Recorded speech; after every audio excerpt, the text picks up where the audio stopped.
Bonjour. Au moment où je vous parle, la COP26 bat son plein à Glasgow, en Écosse. Bien entendu, c'est de ça qu'on va parler dans cette capsule d'écologie intégrale, la 11e de la 3e série, et on en parlera encore pendant une couple de semaines. 26e conférence des parties. Les parties, rappelons-le, ce sont les signataires de l'accord de Paris en 2015. On va dire quelques mots sur les négociations. Il y a vraiment des enjeux complexes, difficiles, qui sont négociés là-bas à Glasgow. Ça se situe 2 ans après la COP25. Normalement, ce sont des conférences annuelles à l'automne, mais l'année passée, la COVID a fait qu'on a sauté une. Donc, la COP25 s'était terminée sur un échec. Elle avait eu lieu à Madrid. Les engagements des différents pays dessinaient un réchauffement de 3,2 degrés Celsius au lieu du 1,5 qu'on essaie de ne pas dépasser. Et il y a des règlements qui servent à appliquer l'accord de Paris, donc à mettre en pratique l'accord de Paris, qui sont restés en suspens.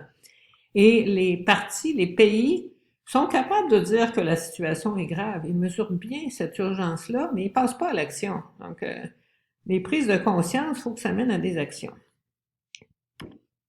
Avant de parler donc de la COP26, un petit détour par la Bible, par le premier livre des rois.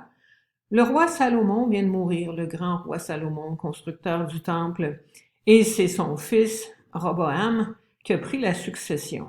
Mais là, la colère gronde, surtout dans le nord du pays, parce qu'il y a des gens qui se sentent lésés par toutes les grandes corvées que Salomon a faites pour construire son temple et d'autres constructions. Et là, il y a une délégation qui se rend pour parler à Roboam. Mais bon, là, je vous passe bien les détails pour dire que la conclusion, c'est que le roi écoute pas le peuple. Il aime mieux faire à sa tête, ne pas écouter non plus les conseils des sages de son royaume. Et ça mène à un schisme, donc à une situation catastrophique. C'est toujours un peu ça le risque dans les négociations, qu'on oublie le bien du peuple, qu'on oublie le bien commun. Espérons que c'est pas ça qui se passera à Glasgow. Alors, la COP26, il y a quand même des sources d'espoir si on compare par rapport à la situation il y a 2 ans. On a des nouvelles données scientifiques. Il y a eu un rapport du GIEC qui est sorti, là, où il y a eu des fuites en août dernier. On sait encore plus clairement quelle est la situation et qu'est-ce qui devrait être fait. Aux États-Unis, il y a eu un changement quand même de président qui est assez notable. On a Joe Biden au lieu de Donald Trump. Ça fait une différence quand même. Et entre-temps, il y a eu des avancées diplomatiques. Même s'il n'y a pas eu de COP26, il y a des discussions qui continuent à avoir lieu. Et récemment, en vue de la COP26, justement, il y a 143 des 192 signataires de l'accord de Paris qui ont révisé leurs engagements pris en 2015 et qu'ils ont augmenté. Donc, ils ont augmenté leur cible, ce qui fait qu'on a une trajectoire qui nous dirige vers 2,7 degrés d'augmentation au lieu de 3,2. C'est un progrès, mais c'est loin d'être suffisant encore. Alors, quels seront les principaux points en discussion? Les 3 cercles nous les montrent, mais c'est pas pour dire qu'il y a une hiérarchie dans ces éléments-là, c'est juste pour dire qu'ils sont très imbriqués. Alors, je commence par le milieu, les règlements. Donc, l'accord de Paris, c'est des engagements, mais ça prend des règlements, des précisions pour savoir comment on va les mettre en œuvre. Donc, c'est ça les règlements, et ça va toucher plusieurs points. C'est assez complexe, je ne donnerai pas beaucoup de détails, mais la transparence dans tout ce qui va se faire à ce sujet-là, toute la réglementation du marché du carbone, très complexe aussi. Être capable aussi de mesurer le progrès qu'on fait ou qu'on fait pas avec ce qu'on met en œuvre, et aussi viser à avoir un calendrier commun. Les différents pays ont toute une manière qui leur est propre de contribuer, c'est-à-dire de calculer leur contribution. Il faudrait avoir une manière unique de comptabiliser ça pour qu'on puisse vraiment avoir une idée plus claire de ce qui se passe. Je passe au 2e cercle, les ambitions. Donc, 2,7 degrés d'augmentation, c'est loin, loin, loin de ce qu'il faut pour protéger notre avenir. Et c'est à tous les 5 ans seulement que les pays d'après l'accord de Paris, sont invités à augmenter leurs ambitions. Donc là, on essaie de trouver des moyens pour qu'ils puissent augmenter encore leurs ambitions bien avant 2025. Chaque année compte pour essayer d'enrayer les pires catastrophes. Ensuite de ça, troisième cercle, le plus grand, les enjeux thématiques. Là, on est vraiment dans le concret, dans l'atterrissage sur le plancher des vaches. On va discuter de toutes sortes de questions comme l'agriculture, comment ça rejoint aussi les populations, les communautés de différents pays, les autochtones. Donc, comment on peut avoir des mesures qui n'auront pas des effets négatifs sur certains. Donc, plein de discussions très, très, très pratiques. Dans les ambitions, j'ai oublié de parler de la dimension financière. Il faut aussi avoir une ambition de justice climatique. Les pays se sont engagés à Paris à contribuer, les pays riches, contribuer pour 100 milliards de dollars par année de financement pour les pays pauvres, pour qu'ils puissent eux aussi faire leur transition. Et on n'atteint pas ce chiffre-là. Il faudrait des ambitions encore plus grandes. Donc, il y a du travail qui se fait là-dessus. Et l'Allemagne et le Canada travaillent à une feuille de route là, pour augmenter les ambitions de justice climatique sous forme de financement des pays pauvres.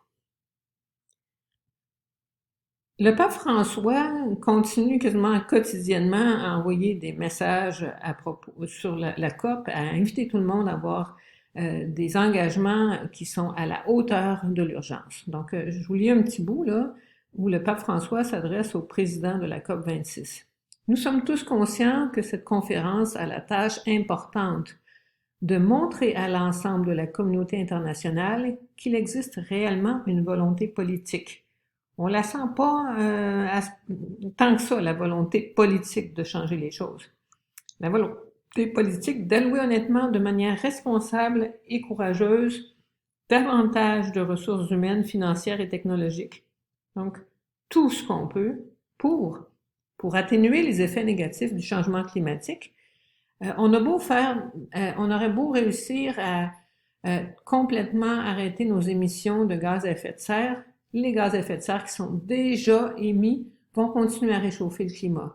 Mais si on en émet encore plus, ça va être catastrophique. Donc, il faut s'occuper des effets négatifs et ainsi que pour aider les populations les plus pauvres et les plus vulnérables qui souffrent le plus. Je l'ai dit plusieurs fois, mais c'est vraiment les pauvres qui souffrent les premiers et qui sont les moins responsables de la situation catastrophique dans laquelle nous nous trouvons. Et le pape François donc parlait à M. Alok Sharma, président de la COP 26 à Glasgow. En fait, quand on regarde ça, là, les plus vulnérables, ce sont les populations pauvres des pays qui ont le moins de moyens, donc les pays du Sud, mais aussi les gens qui vivent dans l'extrême nord, les Inuits chez nous, mais c'est aussi les générations futures. Un petit bébé comme ça, c'est l'image de la vulnérabilité. Il ne sait pas, ce petit bébé-là, qu'est-ce qui l'attend, mais nous, on peut l'imaginer et on a la responsabilité de faire quelque chose. Quelques nouvelles là, de ce qui s'est passé dans les premiers jours de la COP, des choses quand même intéressantes.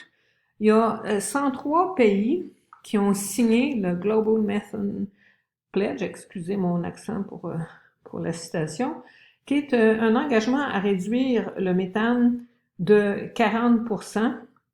Et ça, c'est quand même responsable, ce 40%-là, d'un grand réchauffement climatique. Et dans ces 103 pays, il y a quand même 15 émetteurs majeurs, comme le Canada, le Nigeria, le Brésil, qui ont signé cet accord-là. On espère toujours que ça ne restera pas juste un accord sur le papier. Il y a aussi un engagement du côté de la déforestation. Il y a 100 pays qui se sont engagés à suspendre la déforestation d'ici 2030. Ça prendrait des trucs plus rapides, mais c'est quand même un pas dans la bonne direction. Alors, ça permettrait aux forêts d'absorber 1/3 du CO2 produit par l'utilisation des énergies fossiles. Les forêts peuvent être des puits de carbone pour autant qu'on les coupe pas. Et une nouvelle qui nous concerne d'un peu plus près, M. Legault a annoncé aujourd'hui même, 4 novembre, que le Québec était pour rejoindre l'association Beyond Oil and Gas Alliance, donc le BOGA.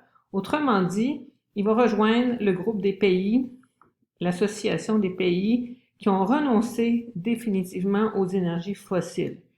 Monsieur Legault nous l'avait dit dans nos nouvelles locales là, dès le 20 octobre que c'était fini les énergies fossiles au Québec, mais là, il va le dire sur la scène internationale. Ça montre le sérieux de l'engagement et on peut vraiment s'en réjouir.